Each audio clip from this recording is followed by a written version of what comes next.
नमस्कार, मैं doctor RP Sonkar, associate professor मनोविज्ञान विभाग, वसंत कन्या महाविद्यालय, काशी हिंदू विश्वविद्यालय। एक बार फिर आप सभी सम्मानित अभिभावकों और प्रिय विद्यार्थियों का इस क्वेश्चन आंसर सीरीज के पार्ट 16 में हार्दिक स्वागत और अभिनंदन करता हूं। प्रिय विद्यार्थियों, आप लोगों ने बहुत सारे सवाल पूछा है, बहुत सारी जानकारियां मांगी है जो BHU एडमिशन से संबंधित है। मैं आपके सभी प्रश्नों का जवाब दूं, प्रश्नों पर आधारित जानकारी BHU एडमिशन से संबंधित आपको दूं, उससे पहले कुछ महत्वपूर्ण अपडेट्स पर एक नज़र डाल लेते हैं।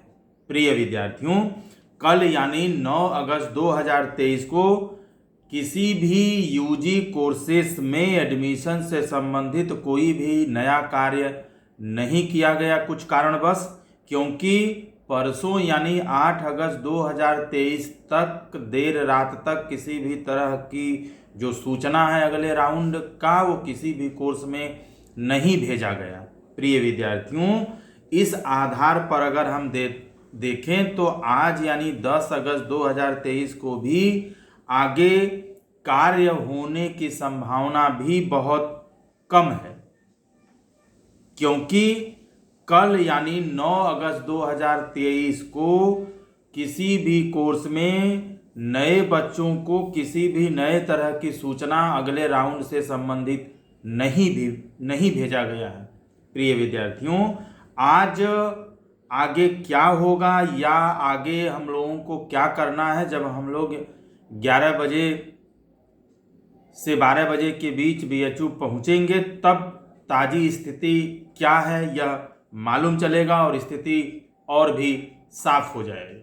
प्रिय विद्यार्थियों, रेगुलर सेकेंड राउंड का जो कट ऑफ है वह आज देर रात तक जारी होने की संभावना है। जो कल जारी होना था वो किसी कारणवश नहीं जारी हो सका, तो हो सकता है आज देर रात रेगुलर सेकेंड राउंड के कट ऑफ को BHU की ऑफिशियल वेबसाइट पर अपलोड कर दिया जाए। एक मैं बड़ी बात आपको और भी बता दूं कि कमिटमेंट फीस जिन बच्चों ने जमा की है उसके बाद यदि उनका डॉक्यूमेंट्स वेरिफिकेशन सब कुछ ठीक होता है तो उस कंडीशन में आपका एडमिशन श्योर हो जाता है, कंफर्म हो जाता है, आपको परेशान होने की ज़रूरत नहीं है। वहीं डॉक्यूमेंट्स इनकम्प्लीट होने के बाद आपको रिक्वायर्ड डॉक्यूमेंट्स अपलोड करने का या सबमिट करने का या उपलब्ध कराने का मैसेज आता है।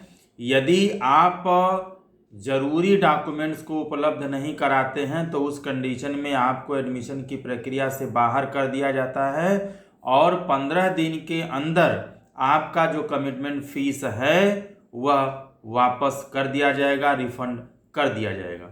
लेकिन सब कुछ ठीक होने के बाद यदि आप एडमिशन नहीं लेते हैं तो उस कंडीशन में आपका जो कमिटमेंट फीस है वो वापस नहीं किया जाएगा। प्रिय विद्यार्थियों, मैं एक चीज़ आपको और बता दूं कि आपका जो एडमिशन UG कोर्सेज में हो रहा है, जो चल रहा है इस समय, उसका सबसे महत्वपूर्ण और सबसे बड़ा जो क्राइटेरिया वो आपका इंडेक्स और प्रेफरेंस है। यदि आपका इंडेक्स उस कट ऑफ में आएगा तो निश्चित रूप से आपका एडमिशन होगा। और दूसरी बड़ी बात ये कि जो आपने प्रेफरेंसेस भरे हैं उन्हीं प्रेफरेंसेस के आधार पर बेस्ट से हम नीचे की तरफ जाएंगे, यानी जिस तरीके से आपने प्रेफरेंसेस भरा है उसी के आधार पर और इंडेक्स के आधार पर आपका एडमिशन निर्धारित होगा। प्रिय विद्यार्थियों, अब आइए हम लोग शुरू करते हैं सवालों का सिलसिला और लेते हैं पहला सवाल जो बहुत सारे विद्यार्थियों ने पूछा है।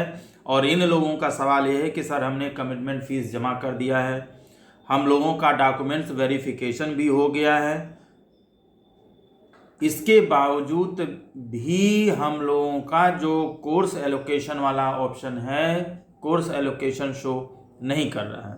प्रिय विद्यार्थियों, जैसा कि मैंने पिछले वीडियो में बताया था कि यदि आपने अपनी कमिटमेंट फीस जमा कर दी है, आपका डॉक्यूमेंट्स वेरिफिकेशन हो गया है, ऑल ओके का मैसेज भी चला गया है, इसका मतलब आपने अपना काम कर दिया है, आपके तरफ से कोई भी प्रक्रिया बाकी नहीं है। लेकिन इसके बाद यदि रिजल्ट को पब्लिश किया जाएगा एडमिशन टास्क फोर्स के द्वारा, तब आपको सब्जेक्ट एलोकेशन का ऑप्शन अपने पोर्टल पर दिखेगा।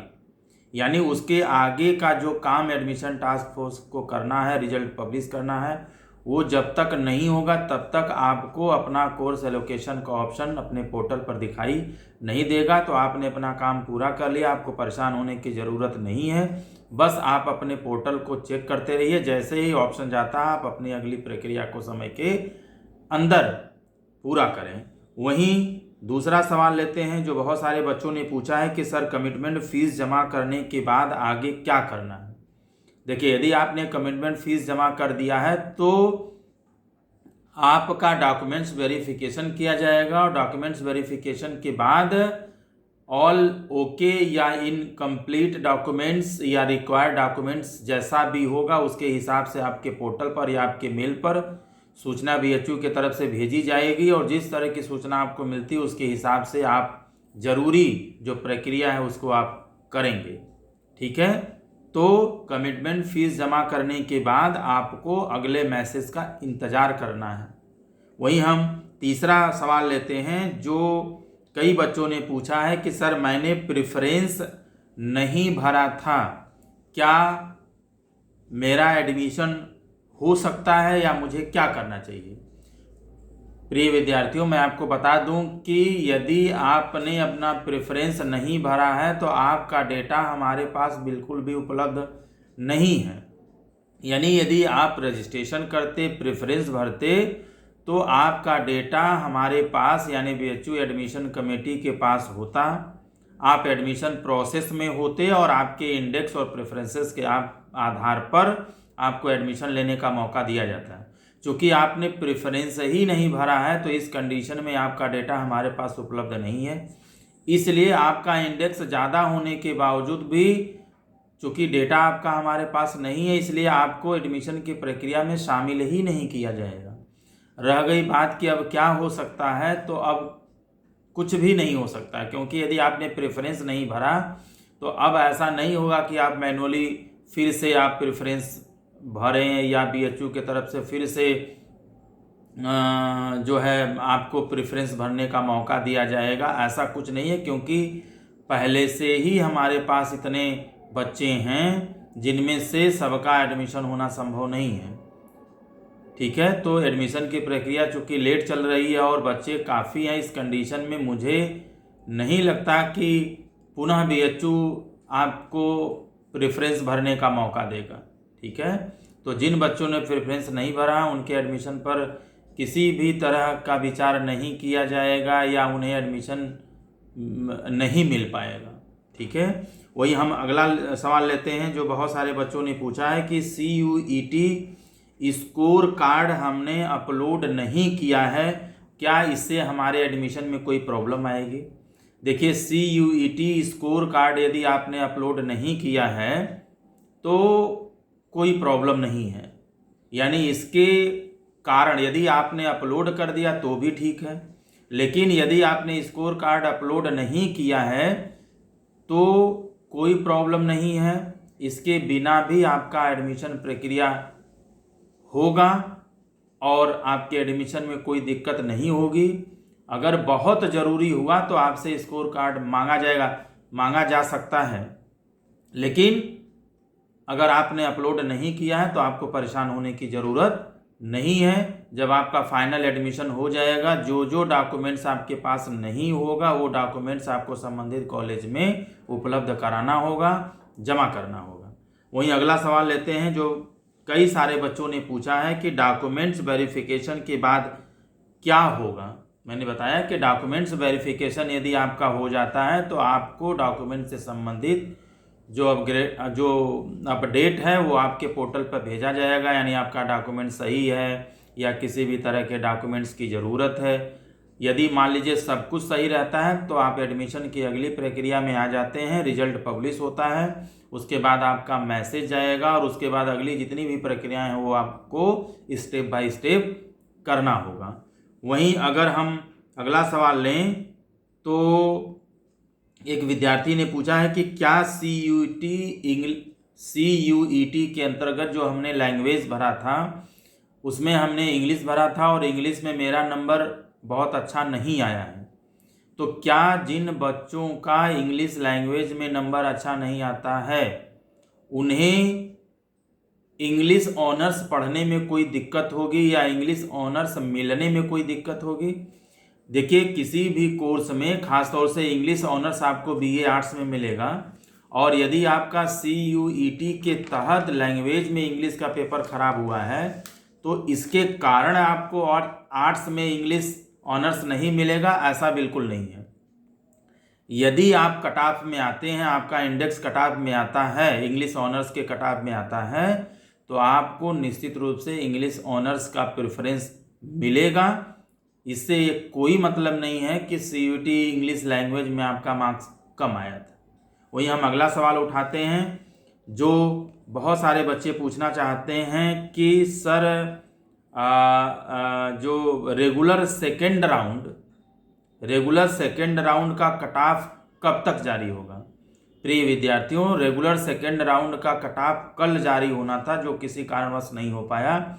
हो सकता है आज देर रात रेगुलर सेकेंड राउंड का कट ऑफ BHU के ऑफिशियल वेबसाइट पर अपलोड कर दिया जाए।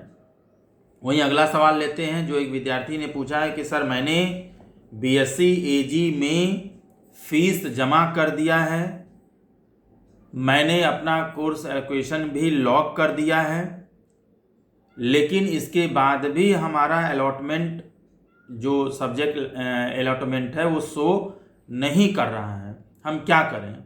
देखिए, यदि आपने BSc AG में एडमिशन ले लिया है, कमिटमेंट फीस जमा कर दिया है, लॉक भी कर दिया है, और यदि आपका जो सब्जेक्ट एलोकेशन शो नहीं कर रहा है, तो कभी कभी यह कुछ सर्वर की वजह से भी होता है या कुछ टेक्निकल एरर होने की वजह से भी आपका सब्जेक्ट एलोकेशन शो नहीं करता है। और सबसे बड़ी बात ये कि सब्जेक्ट एलोकेशन शो तभी करेगा जब यहाँ से, यानी आपके फीस जमा करने के बाद आपका जो रिजल्ट है वो एडमिशन टास्क फोर्स के द्वारा यदि पब्लिश किया जाएगा, उसके बाद ही आपका सब्जेक्ट एलोकेशन शो करेगा। आपको परेशान होने की ज़रूरत नहीं है। वहीं अगला सवाल लेते हैं जो कई सारे विद्यार्थियों ने पूछा है कि सर एडमिशन लेटर कैसे हम जनरेट करें या एडमिशन लेटर जनरेट कैसे हो?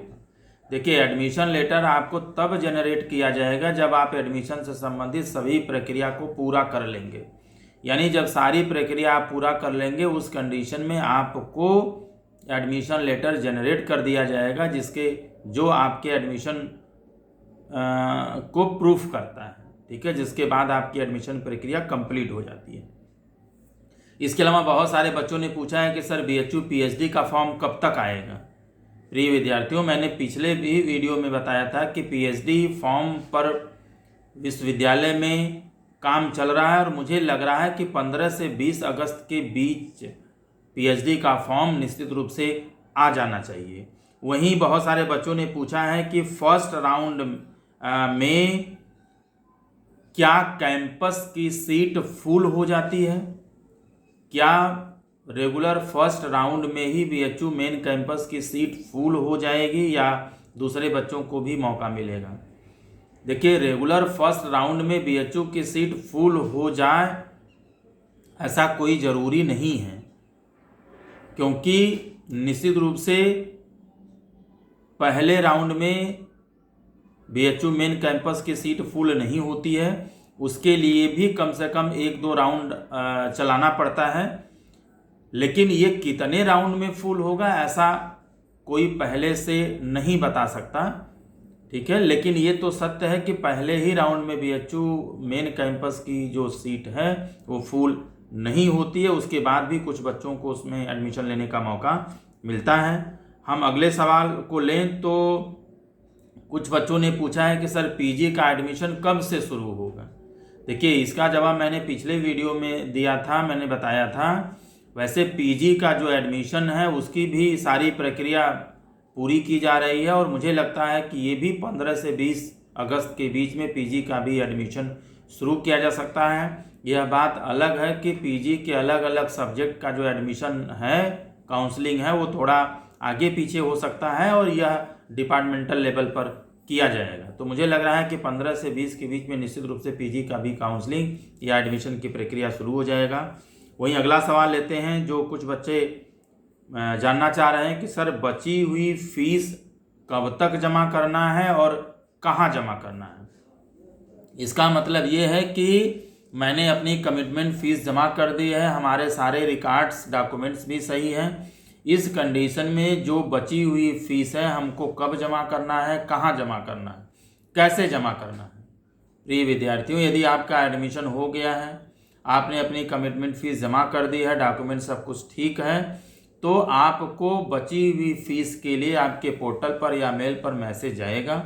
और जब बची हुई फीस का मैसेज आपके पास जाएगा तो उस पर पूरा डिटेल लिखा रहेगा, क्योंकि आपका एडमिशन जिस भी कॉलेज में जिस भी फैकल्टी में होता है उस फैकल्टी या डिपार्टमेंट की जो निर्धारित फीस है उस फीस के हिसाब से बची हुई जो फीस है वो आपको जमा करना है। तो उसका पूरा डिटेल रहेगा और उसी डिटेल के थ्रू आप बची हुई फीस को ऑनलाइन जमा करेंगे। और जैसे ही आप फीस जमा करेंगे वैसे ही आप वहाँ से अपनी फ़ी रिसिप्ट भी डाउनलोड कर सकते हैं, प्राप्त कर सकते हैं। वहीं अगला सवाल लें, जो बहुत सारे बच्चों ने पूछा है कि सर क्या बीए फर्स्ट ईयर या यूजी फर्स्ट ईयर में भी हॉस्टल हमें मिल सकता है, और यदि हॉस्टल मिल सकता है तो हॉस्टल मिलने का नियम क्या क्या है। देखिए, बीए या अन्य तरह के कोर्सेस में, यूजी के किसी भी कोर्सेस में फर्स्ट ईयर के बच्चों को निश्चित रूप से हॉस्टल मिलता है। यह बात सत्य है कि सारे बच्चों को हॉस्टल मिलना संभव नहीं होता है, लेकिन फर्स्ट ईयर से ही हॉस्टल आपको दिया जाता है। और हॉस्टल मिलने का जो सबसे बड़ा जो क्राइटेरिया है वह आपका इंडेक्स होता है।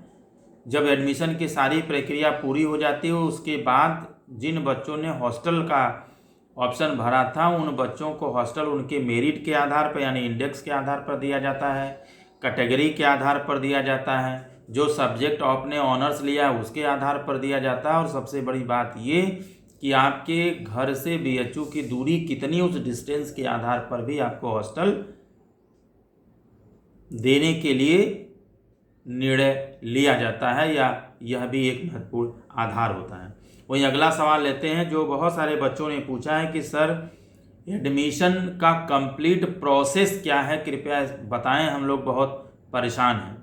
प्रिय विद्यार्थियों, आपको परेशान होने की ज़रूरत नहीं है। एडमिशन से संबंधित अगर मैं एडमिशन की प्रक्रिया को बहुत सामान्य तरीके से बताऊं तो 6 इसके स्टेज हैं, यानी 6 अलग अलग चरणों में एडमिशन की प्रक्रिया पूरी होगी। सबसे पहला जो स्टेप है जो आप सभी ने किया था, रजिस्ट्रेशन एंड प्रेफरेंस।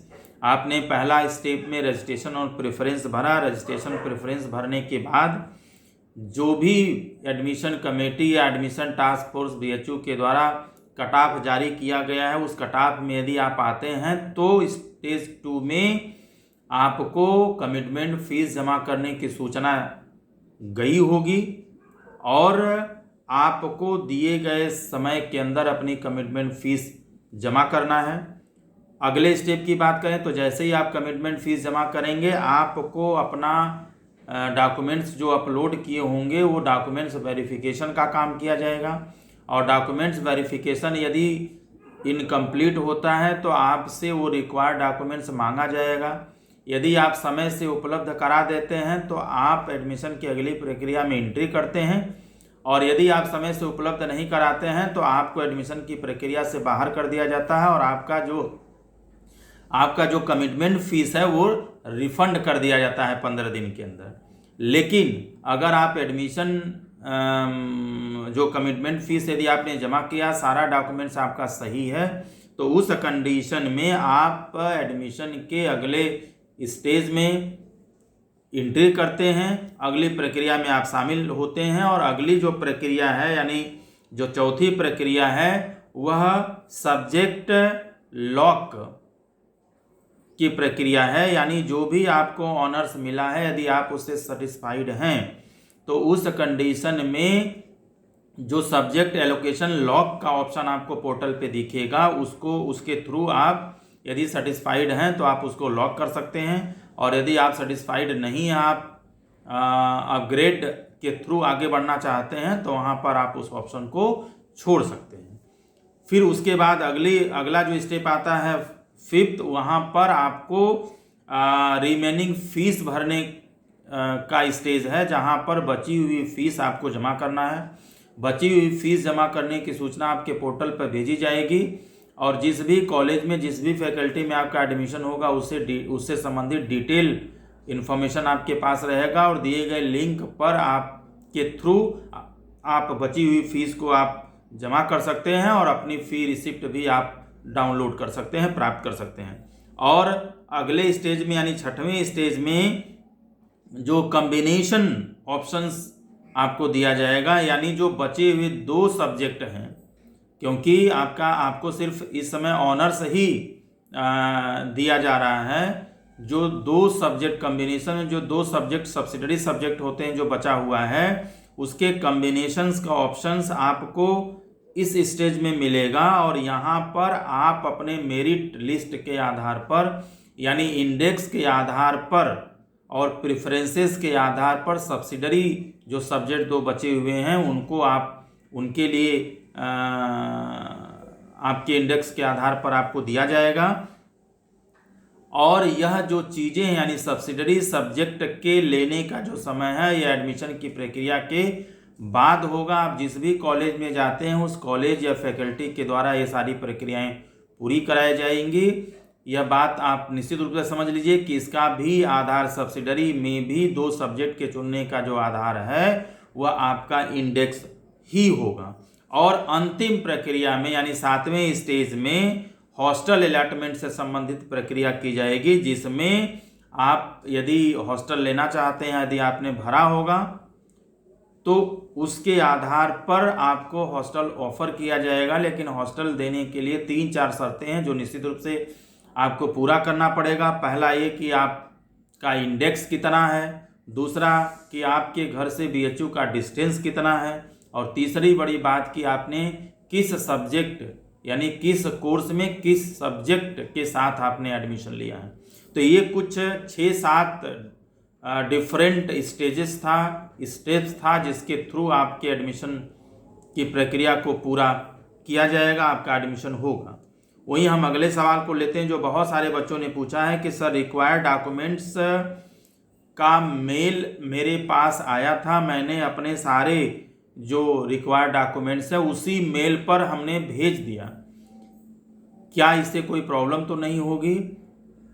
बिल्कुल नहीं होगी। यदि आपको रिक्वायर्ड डॉक्यूमेंट्स का कोई मेल आता है तो जिस मेल से आता है आप उस मेल पर भी अपने रिक्वायर्ड डॉक्यूमेंट्स को भेज सकते हैं। और साथ ही साथ ये सारे डॉक्यूमेंट्स जहां भी आपका एडमिशन होगा वहां पर लेकर के आपको रिपोर्ट भी करना है, यदि सारी प्रक्रियाएं होने के बाद।